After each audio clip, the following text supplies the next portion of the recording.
والسلام على سيد المرسلين وعلى آله وصحابه أجمعين أما بعد. وقد قال الله تبارك وتعالى في القرآن العظيم والفرقان الحميد. أعوذ بالله. وقال النبي صلى الله تعالى عليه وسلم: لا يؤمن أحدكم حتى أكون أحب إليه من والده وولده والناس أجمعين، أو كما قال عليه الصلاة والسلام.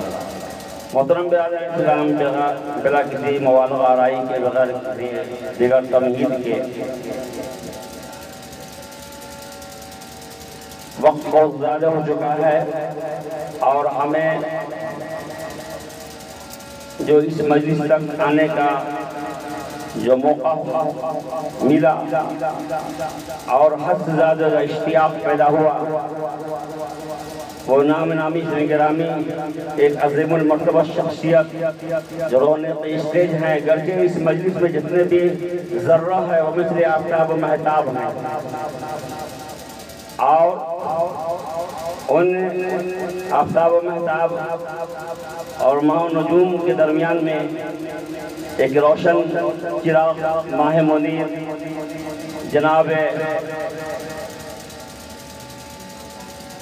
مولانا حافظ قاری محترم جناب حضرت عبدالباری صاحب مدد اللہ العالی دعوت برکاتہ القدسیہ تو اس مجلس میں تشریف فرما ہیں. ان کی آمد کی اطلاع جب مجھے جناب مولانا حافظ تبریز صاحب عالی قدر نے مجھے دیا تو بڑا اشتیاق پیدا ہوا، اور میں بیمار تھا، اسنوفیلیا بڑھا ہوا اور کئی تکالیف، اس کے باوجود بھی ایک ایٹریکشن پیدا ہوا، ایک ایسی کیفیت پیدا ہوئی جو میں 70 کلومیٹر سے موٹر سائیکل چلا کر کے 55 سال کی عمر میں یہاں تک آیا. لیکن مجھے بے حد افسوس اس بات کی ہے کہ آپ حضرات نے تو بہت ساتھ دیا، علاقے کے قرب و جوار کے یا آئے ہوئے دور دراز کے مہمان، لیکن مکمل طریقے سے حوصلہ افزائی نہیں ہوئی اور ساتھ نہیں کیا، اس کا تھوڑا خلق رہ گیا. گرچہ یہ محفل بہت ہی قابل قبول ہوئی، حضرت والا کی آمد کی برکات سے اللہ تعالیٰ اسے قبول فرمائے. اور جامعہ سیدہ خدیجہ الکبریٰ حضرت خدیجہ الکبریٰ رضی اللہ تعالیٰ عنہ جو ام المؤمنین نبی پاک صلی اللہ علیہ وسلم کی سب سے پہلی زوجہ محترمہ ہیں، جن کی بڑی قربانیاں ہیں، بڑی خدمات ہیں مذہبی اسلام کے لیے، اور انہوں نے اپنا تن من دھن بہت کچھ مذہبی اسلام کے لیے، دین کی بقا کے لیے لٹا دیا.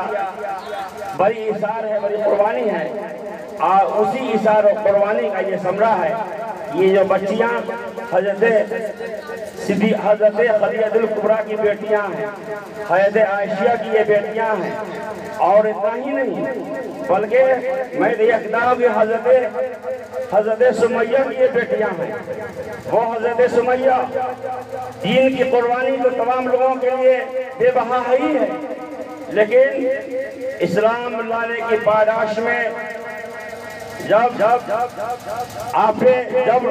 ظلم و بربریت کی انتہا ہو گئی، مکہ والوں نے ابو جہل، ابو لہب، عتبہ، زمع، شیبہ، ابو خلف، یہ تمام قریش کے بڑے بڑے سرداروں نے اسلام قبول کرنے والے مرد اور مرد کے ساتھ ساتھ مرد تو مرد، جس طریقے سے آج کی سرزمین پہ ظلم و بربریت کی انتہا ہے کہ مردوں کے ساتھ ساتھ عورتوں کے بھی ظلم کی انتہا ہو رہی ہے، چھوٹے چھوٹے بچوں کے ساتھ بھی ظلم و بربریت کی انتہا پہنچ چکی ہے. وہی حال تھا کہ حضرت سمیہ رضی اللہ تعالیٰ عنہ پہ ایسا ظلم ہوا، ایسی بربری کہ ابو جہل لعین نے آپ کے جسم کے اس پاک نازک حصے پہ ایسا برچھا مارا کہ آپ نے جام شہادت نوش فرمایا. انہیں حضرت سمیہ کی یہ بیٹیاں ہیں، اور ہماری پیاری ماں بہنوں کہ دین پہ سب سے پہلی قربانی اگر کسی نے پیش کیا ہے اور دین کے لیے سب سے پہلے کوئی قربان ہوئی ہیں تو حضرت سمیہ رضی اللہ تعالیٰ عنہ. برادر اسلام بڑے افسوس کا یہ مقام ہے کہ ان تمام لوگوں کے پاس دولت تھی، ثروت تھی، سارا سرمایہ تھا، سب کچھ تھا، لیکن رسول پاک صلی اللہ علیہ وسلم کی عظمت اور آپ کی رسالت کو جب ان لوگوں نے پہچان لیا تھا تو سب کچھ برداشت کیا، لیکن اسلام سے نہیں پھری۔ آج بڑے افسوس کا یہ مقام ہے کہ آج مسجد میں اذان ہوتی ہے، تھوڑا سا اپنا وقت ہم نماز کے لیے نہیں دے پاتے ہیں، آج قرآن کریم کی تلاوت کے لیے ہمیں فرصت نہیں ہے۔ کیا ہی افسوس کا یہ مقام ہے برادر اسلام۔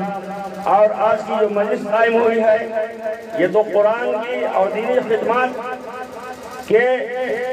کی ترویج و اشعار کے ذوق و شوق و حوصلہ افزائی کے لیے تو ہوئی ہے۔ آپ لوگ پہ رشک ہے، فرشتے آپ لوگوں پہ رحمتوں کا نزول فرما رہے ہیں، اور فرشتے آپ لوگوں کے سر پہ اور پاؤں کے نیچے رحمت کا پر بچھائے ہوئے ہیں، لیکن جب تک آپ اس مجلس میں ہیں قبل مبارکباد ہے، لیکن یہاں سے جانے کے بعد ہمارا آپ کا کیا عمل ہوگا؟ میری پیاری یہ حضرت عائشہ، حضرت خدیجہ، حضرت ام سلمہ یہ بیٹیاں، حضرت سمیہ کی یہ بیٹیاں انہوں نے جو تقریر کیا ہے وہ ہم تمام لوگوں کے لیے بالکل غور کرنے کا مقام ہے اور قابل قبول ہے۔ خاص طور سے جو جہیز کی عدالت کے بارے میں جو تقریر کیا ہے غور کرنے کا مقام ہے۔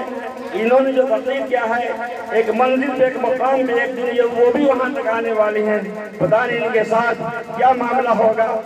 اس قوم کے ہمارے جو نوجوان ہیں وہ کیا معاملہ کریں گے جب کہ آقا دو جہاں صلی اللہ علیہ وسلم فرمایا کہ نعظم النکاح برکتاً ایسرہ معونہ، سب سے بابرکت نکاح ہے وہ ہے، سب سے پاکیزہ، سب سے بہتر اچھا وہ نکاح وہ ہے جو کم سے کم خرچ میں ہو جائے۔ پیاران اسلام جب ہم شادیوں کے لیے کارڈ چھپتا ہے اور دعوتیں ہوتی ہیں اور جب ہم باراتوں میں جاتے ہیں تو بڑا سوچئے کہ اس وقت میں ہمارا آپ کا کیسا رویہ ہوتا ہے۔ کیا اس رویے کو ہم آپ نہیں بدلیں گے؟ اس کے بدلنے کی ضرورت نہیں ہے۔ یہ رسم و رواج اور یہ ظلم و بربریت کب تک جاری رہے گا؟ خاص طور سے ہم علماء کرام اپنے گھروں سے اور اپنے آپ سے کم از کم اس چیزوں کو ختم کرنے کی کوشش کریں کہ جن کے گھروں میں ایک پاؤ گوشت آتا ہے خصی کا، اس کی ہڈیوں کو دور کر کے اور چوس کر کے کھاتے ہیں، دسترخوان پہ جو ہے کلو 2 کلو آدھا کیجی ایسا ہی جو ہے پھینک کیا جاتا ہے، نہ جانے کتنا نقصان کیا جاتا ہے۔ بتائیے کہ یہ لٹورے جماعت، یہ لوٹ اور کھچور کی جماعتوں کے رہبر بن کر کے اور بڑی شان و شوکت کے ساتھ وہاں جاتے ہیں اور اپنی شان اور شیخی بڑھاتے ہیں، یہ کب تک قائم رہے گا؟ رسول اللہ صلی اللہ علیہ وسلم کی سنت یہ قائم ہے۔ اصلاح معاشرہ کا جلسہ کیسے قائم ہوتا ہے؟ مسجد کے ممبروں میں محراب سے جو پیغام دیا جاتا ہے اس پیغام کا آخر کیا مقصد ہے؟ آخر کب اس پہ عمل پیدا ہوں گے؟ تو آقا نے فرمایا کہ سب سے عظیم اور سب سے بابرکت نکاح وہ ہے جو کم سے کم ختم ہو۔ کہاں کم سے کم ختم ہوگا؟ کیسا نکاح ہوگا؟ کہاں قائد و جہاں صلی اللہ علیہ وسلم کی سنت پہ کب عمل کرنے والے ہو جائیں گے؟ برادر اسلام ہر سنت کو تو ہم عمل کرنے والے ہو جاتے ہیں۔ سنت کے بارے میں کہا تھا نکاح من سنتی، کہ نکاح میری سنت ہے، اور فمن رغب عن سنتی فلیس منی، اس نے میری سنت سے رغبت کیا، محبت کیا، میری سنت ادا کیا وہ ہم میں سے ہے، اور جو اسے اعراض کیا وہ مجھ سے نہیں ہے۔ لیکن برادر اسلام کیا وہ کیسی سنت ہے کہ جب نکاح کے مجلس میں ہم رہتے ہیں تو کچھ لوگ جو ہے راستے میں پیشاب کر لیتے ہیں اور پاکی حالت میں نہیں رہتے ہیں، کچھ لوگ تو پتہ نہیں کیا جو ہے کیا کہتے ہیں حرام و حلال جو ہے نوش کر کے جو اس مجلس میں جاتے ہیں، کسی کی وضو نہیں ہوتی ہے، کوئی پاک صاف نہیں ہوتا ہے، اور اس حال میں کیا آپ اسے پسند نہیں کرتے ہیں کہ آپ خدا کے حضور میں حاضر ہوتے ہیں؟ مسجد میں جمعہ کا دن ہوتا ہے، بالکل آپ جو ہے اللہ تبارک تعالیٰ کی طرف جو ہے لو لگائے ہوتے ہیں، اس طرح آپ کا ذہن و فکر راغب ہوتا ہے، اس طرح رجوع ہوتا ہے، اور اس روز مسجد میں جا کر کے جمعہ کے روز اپنے بچوں کا یا آپ لوگوں میں سے جو لوگ ابھی شادی شدہ نہیں ہوئے ہیں کیا ایسا ارادہ عزم نہیں ہو سکتا ہے کہ مسجدوں میں جا کر کے جمعہ کے روز نماز ہم جو ہے نکاح کر کے اور اپنے بھائیوں کو، تمام نمازیوں کو وہ لوگ پاک صاف اور نماز پڑھ کر کے فرض ادا کر کے سنن ادا کر کے قرآن کی تلاوت تسبیحات پڑھ کر کے اور پاکیزہ حالت میں نکاح ہو اور آپ کے لیے دعائے خیر ہو اور پھر اس پر رسول اللہ صلی اللہ علیہ وسلم کی جو سنت ہے وہ ولیمہ کی دعوت کر کے تمام لوگ کھلا دیں کہ آپ کا بارات جانا یہ کون سے مسئلے میں ہے؟ علماء کرام ہمیشہ یہ بتا رہے ہیں ہماری بھی کمی ہے، ہم تمام لوگوں کی زیادہ کمی ہے، تو اللہ تعالیٰ ہم لوگوں کی کمی کو دور فرمائے۔ بیاضان اسلام، آج ہمارے درمیان میں عدل و مساوات کی بڑی کمی ہے۔ آج غور کرنے کا مقام وہ فلسطین کی سرزمین جو خون سے لہولہان ہے۔ ایک ایسا بھی زمانہ آیا کہ حضرت عمر فاروق رضی اللہ تعالیٰ عنہ نے وہاں جو ہے وہ فلسطین کی بیت المقدس کی آزادی کے لیے کچھ حضرات کو جو ہے مجاہدین اسلام کو وہاں بھیجا، لیکن وہاں کچھ جنگ و جدال اس کے بعد جو ہے ان لوگوں نے کہا کہ میں بیت المقدس کی چابی تمہارے امیر المومنین کو دے دیں گے، شرط یہ ہے کہ کوئی جنگ جدال اب نہ ہو، اور بالکل ہی اپنے امیر المومنین کو بلاؤ، عمر فاروق کو بلاؤ، اور میں ان کے بعد اس کی چابی دے دوں گا۔ بیاضان اسلام، حضرت امیر المومنین کو جب یہ بات معلوم ہوا، جہاں تہاں پورے علاقے میں پورے اطراف میں فوجیں بھیجا چکی تھی، یہ حال ہوا کہ آپ نے جب سفر کے لیے سواری تلاش کیا تو خاطر خاص سواری ایک ہی اونٹ نہیں ملی۔ بیاضان اسلام، حضرت عمر رضی اللہ تعالیٰ عنہ نے اپنے غلام افلح کو ساتھ لیا اور کہا کہ افلح ایسا کرنا ہے کہ یہاں سے مکہ مدینہ منورہ سے بیت المقدس کو جانا تھا۔ بیاضان اسلام رضی اللہ عنہ نے فرمایا کہ ایسا کرنا، ایک منزل میں ان پہ سوار ہو کے سفر کروں گا اور دوسری منزل افلح تم جو ہے اس کے جو ہے لگام کو پکڑو گے، اور ایک منزل افلح تم ان پہ سوار ہو کے چلو گے اور میں اس کی لگام پکڑوں گا۔ بیاضان اسلام، کیسا مساوات تھا۔ آج کوئی مکھیا ہے، کوئی سرپنچ ہے، کوئی ضلع پریشد ہے، کوئی وارڈ ممبر ہے، یا گاؤں کے اندر جو بڑے سردار ہیں، کوئی پیسے والے ہیں، پراپرٹی والے ہیں، غربا مساکین کے لیے کے ساتھ یا کہتے جو غریب طبقے کے لوگ ہیں ان کے ساتھ کیسا حق و انصاف کا معاملہ کا ہوتا ہے، کیسا مساوات ہے۔ اپنے بھائیوں کے ساتھ ایک غریب ہے ایک امیر ہے تو وہاں مساوات ختم ہوتا چلا جا رہا ہے، لیکن عمر رضی اللہ تعالیٰ عنہ جو اس وقت کے شہنشاہ اعظم ہیں بیاضان اسلام، اور جن کی حکومت کا جنگا مغرب سے مشرق شمال سے جنوب بج رہا تھا، عمر رضی اللہ تعالیٰ عنہ اونٹ پہ سوار ہوئے، اپنے جو ہے لگام تھامے ہوئے ہیں، پیدل چل رہے ہیں، اور یہاں تک کہ جب آخری منزل آئی تو ایسا معاملہ آیا، خدا اللہ تعالیٰ نے یہی مقدر کیا تھا کہ عمر رضی اللہ تعالیٰ عنہ کی باری آئی کہ اونٹ کی ناکین کو پکڑ کے چلنے کا، اور حضرت افلح جو غلام تھا اس کی باری آئی اونٹ پہ سوار ہونے کا۔ انہوں نے کہا کہ امیر المومنین، میں اپنی باری آپ کو دیتا ہوں پوری بشاشت کے ساتھ، آپ اسے قبول فرما لیں۔ آپ نے کہا کہ ہرگز نہیں ہو سکتا ہے، جو وعدہ و معاہدہ ہو چکا ہے، تمہاری باری ہے اونٹ پہ سوار ہونے کا آخری منزل پہ، اور میری باری آگے نکیل پکڑنے کی، جب میں نکیل پکڑ کے چلوں گا۔ اور عمر رضی اللہ تعالیٰ بیت المقدس جب قریب ہوتے ہیں، ایک بار آواز ہوتی ہے، شیخ ماتے ہیں، تمام لوگ شور مچاتے ہیں، امیر المومنین تشریف لے آئے، وہ آ رہے ہیں۔ ارے کہا کون سا امیر المومنین، کون آ رہا ہے؟ وہ تو ایک لٹا پھٹا ایک قافلہ عجیب و غریب وہ مسافر کو جا رہا ہے۔ کہا کہ نہیں، وہی تو امیر المومنین ہے۔ کون امیر المومنین؟ کہا کہ جو اونٹ پہ سوار ہیں وہ امیر المومنین کے غلام افلح ہیں، اور جو پیدل جو ہے اس کے لگام تھامے ہوئے ہیں اونٹ کو لے کے جا رہے ہیں، وہی تو امیر المومنین رضی اللہ تعالیٰ عنہ ہے۔ بیاضان اسلام، انہوں نے کہا کہ وہ امیر المومنین جس کی یہ شان ہو، یہ شوکت ہو، یہ جلال ہو، یہ مساوات ہو، اسے میں جنگ کروں گا تو جنگ میں کبھی نہیں جیت سکتا، میں ہر قدم بقدم شکست کھاؤں گا۔ اور حضرت امیر المومنین عمر رضی اللہ تعالیٰ عنہ کے حوالے بیت المقدس کی چابی دے دیا، بغیر کسی قدر و قدال کے جو ہے بیت المقدس جو ہے فتح ہو گیا۔ لیکن اس کے بعد ایک مرد مجاہد صلاح الدین ایوبی نے بھی اسے فتح کیا، اور اس کے بعد یہ حال ہوا ہے کہ آج آپ دیکھ رہے ہیں کہ ہمارے فلسطین کے ہمارے مجاہدین اسلام اور وہاں کے چھوٹے چھوٹے بچوں کا کیا حشر ہو رہا ہے۔ پورے اطراف میں مسلمانوں کی بڑی دولت ہے، ثروت ہے۔ آج دوسرے ملک سے کفار مشرکین وہاں جا رہے ہیں تو کسی کو سونے کی تلوار دی جا رہی ہے، کسی کو کچھ دیا جا رہا ہے، نہ جانے کیسا شیطانی ننگا ناچ وہاں ہو رہا ہے۔ بیاضان اسلام، سے وہی نہیں ہو رہا ہے بلکہ ہمارے گھروں میں ہوتا ہے۔ جب ہماری شادی ہوتی ہے تو کیا معاملہ ہوتا ہے؟ بیاضان اسلام، ایک بار اور فرما دیجیے، ہماری بہنیں، ہماری بیٹیاں جو مرتد ہو گئی ہیں، مذہب اسلام سے نکل چکی ہیں، غیار کے ساتھ نکل گئی ہیں، اور آئے دن جیسا معاملہ ہو رہا ہے. جہاں اسلامیہ کس کا قصور ہے؟ قصور ہمارا آپ کا ہے. وہ بچیاں کوئی 40 سال کی عمر میں پہنچ رہی ہیں, کوئی 35 سال کی عمر میں پہنچ رہی ہیں, کوئی 30 سال کی عمر میں پہنچ رہی ہے. ان کی شادی کا کوئی رشتہ نہیں آتا ہے. خود عورت کو دیکھنے کے لیے عورت آتی ہے تو وہ کہتی ہے کہ اس کا پاؤں اتنے رہا ہے, وہ کہتا ہے کہ اس کا چہرہ ویسا ہے, وہ کہتا ہے کہ اس کا بال ویسا ہے, وہ کہتا ہے کہ اس کا چلنا جو ہے ویسا ہے. بیادار اسلام طرح طرح کے عیوب اس کے اندر نکال دیا جاتا ہے.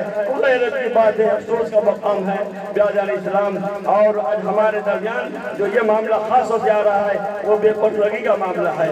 حضرت عبداللہ ابن ام مکتوم رضی اللہ تعالیٰ عنہ صحابی رسول ہیں اور نابینا ہیں.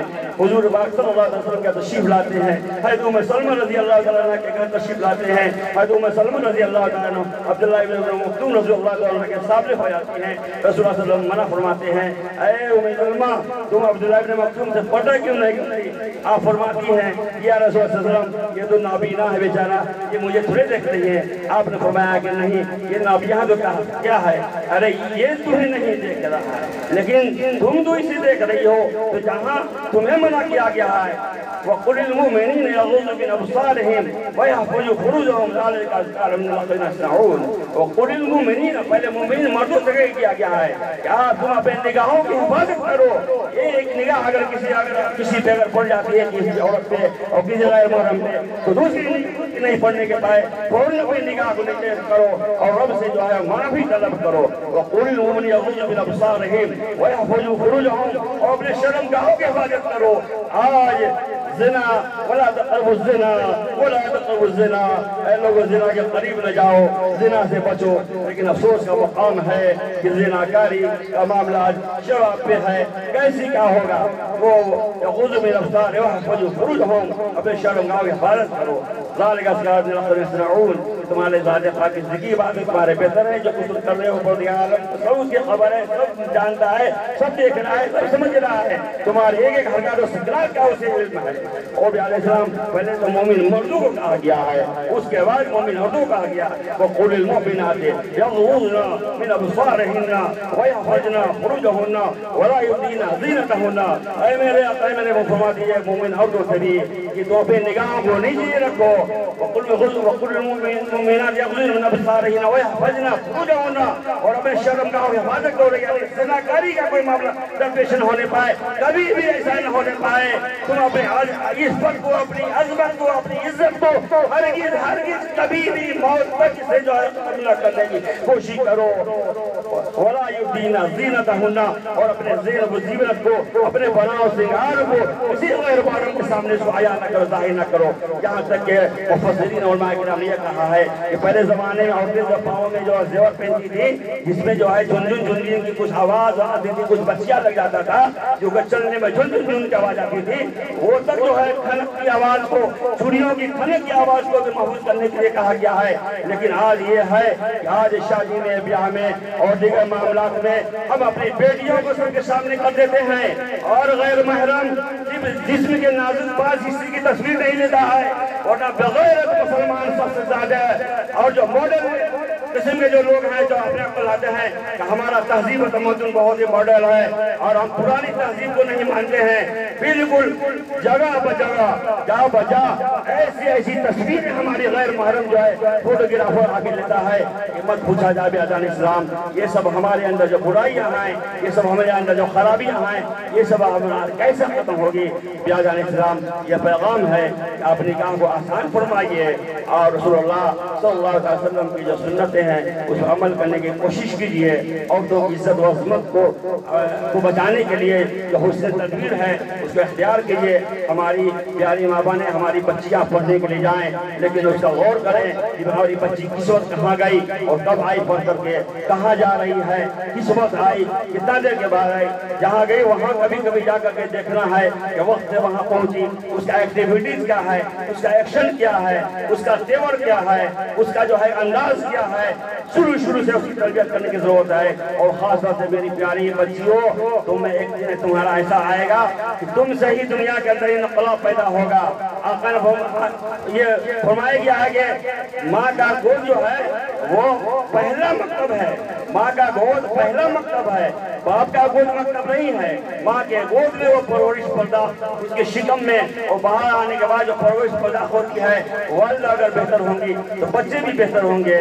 بیازان اسلام وہ کیسی ماں تھی، ایک واقعہ سنا دوں، جو یہ مہینہ ہے ربیع الثانی کا، یہی مہینہ میں ان کے وفات کا یہ مہینہ ہے کہ عبد القادر جیلانی رحمۃ اللہ علیہ وہ بالکل چھوٹے سے ہیں، یتیم ہیں، اور پڑھنے کے لیے مدرسہ جانے کے لیے ضد کر لیا کہ امی جان میں پڑھنا چاہتا ہوں، مجھے پڑھنے کے لیے اجازت دیجیے۔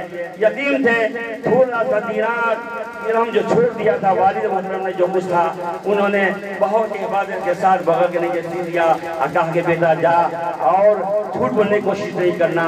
بول دیا ارشاد فرماتا ہے وَاسْتَنِبُوا قَوْلَ الزُّورِ۔ بیازان اسلام جب وہ جاتے ہیں اور راستہ میں قافلہ والا احمد بدوی نام کا شخص جو ڈاکوؤں کا سردار تھا، اس کے جتنے معاونین تھے، اس تمام لوگ مل گئے پورے قافلہ والے کو لوٹ لیا۔ لیکن جب اس بچے سے پوچھا گیا تمہارے پاس بھی کچھ ہو، مزاحیہ پوچھا، انہوں نے کہا میرے پاس بھی ہیں۔ کہا تمہارے پاس کیا ہے؟ کہا کہ میرے پاس 40 دینار ہیں۔ کہاں ہیں؟ بغل میں سیے ہوئے ہیں۔ اس نے مذاق سمجھا، اپنے سردار کے پاس جائے، سردار نے پوچھا سب کا لوٹ کر کے لے آئے، کوئی باقی بھی رہ گیا؟ کوئی باقی نہیں رہ گیا۔ ایک بچہ ہے، اسے میں اس طرح کا سوال کیا، کہا میرے پاس بھی ہے۔ اس نے کہا شاید مذاق کیا۔ کہا کہ اگر مذاق کیا ہے تو اس کی جرات کو دیکھنا ہے، کتنا وہ کی دلیری کو دیکھنا ہے، وہ کون شخص ہے، اسے بھی پکڑ کے لایا جائے۔ جب وہاں لے گئے سردار کے پاس تو کہا کہ تمہارے پاس بچے کچھ ہیں؟ کہا میرے پاس ہے۔ کیا ہے بھائی؟ 40 دینار ہے۔ کہاں ہے؟ تو پکڑ کے نیچے یہ سیے ہوئے۔ کس نے سی کے دیا تھا؟ والدہ محترمہ نے۔ بھائی اتنے حفاظت کے ساتھ یہ سامان تھا، کوئی نہیں تمہیں دیکھ سکتا تھا، کوئی نہیں تمہارا دے سکتا تھا، ضائع ہونے سے بچ رہا تھا۔ تم نے جو ہے اپنی پوشیدہ جو ہے ان باتوں کو کیسے تم نے ظاہر کر دیا؟ آپ نے فرمایا کہ جب میں چلنے لگا تھا، امی محترمہ ایک تو والدہ محترمہ جن کی عظمت و شان بزرگی پروردگار عالم کے بعد سب سے بڑا مرتبہ جو ہے والدین کا ہے، ماں اور باپ کا ہے، ایک تو وہ، اور دوسری بات یہ ہے کہ پروردگار عالم کا حکم انہوں نے سنا دیا بیٹا جھوٹ کبھی نہ بولنا، چاہے جیسے بھی حالات آ جائیں۔ وَاسْتَنِبُوا قَوْلَ الزُّورِ إِنَّ لَعْنَتَ الْكَاذِبِينَ۔ جھوٹ بولنے والوں پر اللہ لعنت ہوتی ہے، اللہ کی پھٹکار ہوتی ہے، اللہ کا قہر اس پر گرتا ہے، اللہ کا غضب اس پر نازل ہوتا ہے۔ زائد لوگ جھوٹ افرے میں لوگ مبتلا ہیں۔ راجہ علیہ السلام چنانچہ وَاسْتَنِبُوا قَوْلَ الزُّورِ جو والدہ نے جو سبق دیا تھا پروردگار عالم کا، جو حکم کا سنا دیا تھا، اس لیے میں نے گرہ باندھ دیا، میں کیسے جھوٹ بول سکتا تھا؟ ان لوگوں نے یہ جیسے ہی دیکھا واقعی میں وہ ٹائجنا محفوظ تھا۔ ان لوگوں کو بڑی شرمندگی ہوئی، پشیمانی ہوئی، اور کہا کہ جب ایک چھوٹا سا بچہ پروردگار عالم کے احکامات کو اس طریقے سے بجا لا رہا ہے، والدے کے حکم کو اس طریقے سے بجا لاتا ہے، تو ہم لوگ اتنے دنوں سے جو ظلم زیادتی بربریت کا جو پہاڑ لوگ بٹا رہے ہیں، نہ جانے کتنے لوگوں کا مال کو لوٹ لیا اور کتنا ظلم ڈھایا، تو ہم نے سب کے سب توبہ استغفار کیا، اور ان کے ہاتھ میں چھوٹے سے بچے نیک وقت کے ساتھ جو وہ سب بیت ہو گئے، توبہ کر لیا۔ تو بیازان اسلام وہ کیسی ماں تھی جنہوں نے اس طرح کا سبق دیا تھا۔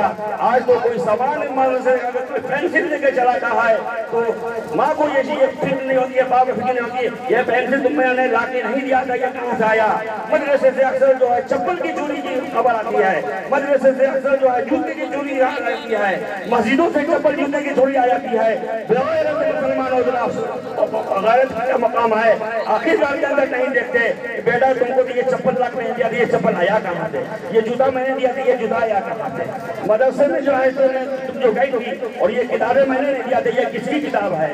بیازان اسلام اس اصلاح کی ضرورت ہے، اور ہم سب جو ہے اپنے آپ کو اس مجلس میں ہیں توبہ استغفار کر کے اٹھیں اور پروردگار عالم کی بارگاہ میں استغفار کریں، اور مدرسہ جو جامعہ سیدہ خید الکبریٰ جو قائم ہے، مولانا قابل مبارکباد ہیں، اور ان کی حوصلہ مندی ضروری آپ لوگوں کی طرف سے جہاں تک ہو سکے اپنی ہستی کو مٹا کر کے، جیسے کہا گیا کہ اللہ اقبال نے کہا ہے کہ مٹا دو اپنی ہستی کو، مٹا دو اپنی ہستی کو، اگر کچھ مرتبہ چاہو، کچھ مرتبہ چاہو، اگر ان کی زندگی آپ چاہتے ہیں اور آپ اپنے ماحول کو بہتر سکھاتے ہیں، تعلیمی ماحول اگر چاہتے ہیں، اسلامی ماحول چاہتے ہیں، اسلامی کردار والے بچوں کو اگر آپ دیکھنا چاہتے ہیں، آنے والے نسل کو اگر بہتر خوشگوار ماحول میں دیکھنا چاہتے ہیں، تو مٹا دو اپنی ہستی کو، اگر کچھ مرتبہ چاہو کہ دانا خاک میں مل کر گل و گلزار ہوتا ہے۔ اور اللہ قرآن نے کہا ہے کہ نہیں تیرا نشیمن قصر سلطانی کے گنبد پر،